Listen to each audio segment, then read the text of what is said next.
Hi guys, so today I just wanted to do a quick video about how to choose a hairstylist. This is something that I've talked about in a blog before, but I'm just going to put it in video form because I think that's a little bit easier. Kind of just talk with you guys and I'll answer any questions in the comments. So this is something that I'm passionate about because I want everyone to find a hairstylist that works for them. And I really believe that there is someone out there for everyone, no matter if your hair is straight and short or long and curly, anything in between, you can find someone who works well with you. So I'm going to go ahead and get started with my points that I did write in my blog and let you guys know how to find the best hairstylist. Number 1, ask someone who has great hair.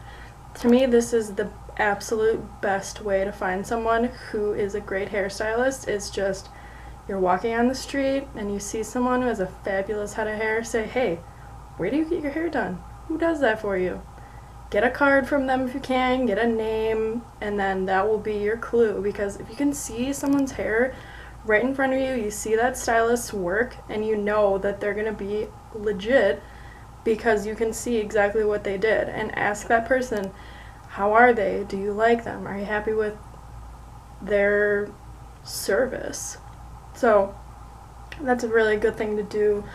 And most people won't think it's weird. Most people that have awesome hair just want to talk about their awesome hair. So don't feel nervous or anything based on trying to talk to someone right in public and just walking up to someone.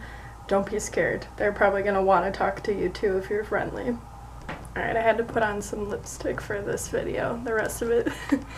So after the first part, if you've asked someone on the street or you can't find someone on the street, go on Instagram. Everyone is on social media nowadays, so you'll be able to find someone in your area who's both in your price range and extremely talented. If you go on social media, search hashtags with your area. So I'm in the Chicago area. If I wanted to find a stylist in like Gold Coast, I would go on Instagram and search the hashtag Gold Coast stylist. Just put that in, it'll come up if they know what they're doing, and I'll make another video about this for the stylist point of view. But you will see those hashtags that are location based, and that's how a lot of people find their stylist, is just from looking on Instagram and searching those hashtags. And then once you're there, this leads into the next point. Once you're there, look at their work. You want to make sure that everything you're seeing is relatively current and 95% hair. If it's not, that means to me that either they don't properly know how to use social media, or 2, they are not currently doing work that they feel is good enough to display. And if you're doing great work, you're going to remember to take pictures of it. I know it's not always that easy if you have a really busy day, which most stylists usually do. If you have a busy day, take pictures of your work and upload them right onto social media. So if you're not seeing current work, that's a clue that maybe that's not the right stylist for you. So, and if it's something else that's not hair, that just means that they're not using social media properly, and you really want to see examples. Like if you're going in to get an ombre, you want to make sure that your stylist knows how to do an ombre, and see if there's someone who has similar hair type to you, and just check that out, and so you can see an exact example of how it will look on you when they're done. And on social media, you're not going to see a ton of price lists. And that's usually intentional because the price can often vary so much from client to client, and I think that's hard for people to understand why there aren't prices on there, or they won't say exactly how much it would cost. They just maybe have a starting price, and that's because based on length, texture, all these other different variables, your price could be completely different from the next person.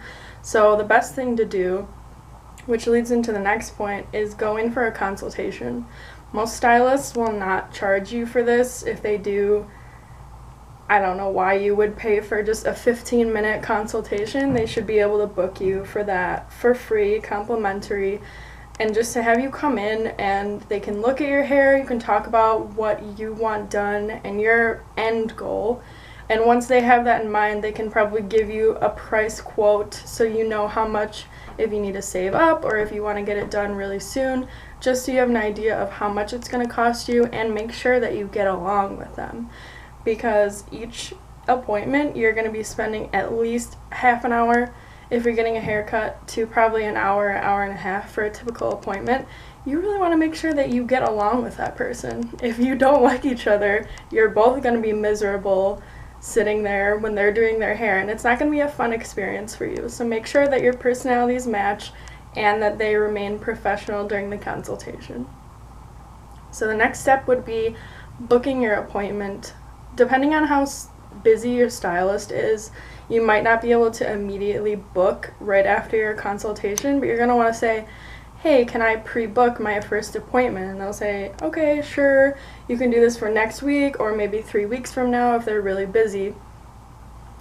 But just book that first appointment, get it in, even if you want to start with something that's a little less scary for you, like if you're going in for a total hair transformation, start with a smaller step maybe. If you're getting a new stylist, just start with a trim and see how that goes, see how the experience is in the salon and with the other people around you and just the environment that you're in, and make sure that you're comfortable there, that you get along with your stylist again, and that they know exactly what they're doing. Because if your stylist is inexperienced, you'll be able to tell hopefully after a consultation, but if not, after an appointment with them, you would be able to tell if they're not the right fit for you. And that's why I suggest starting with something smaller rather than going straight to a new stylist with a huge transformation if you're not comfortable with them yet.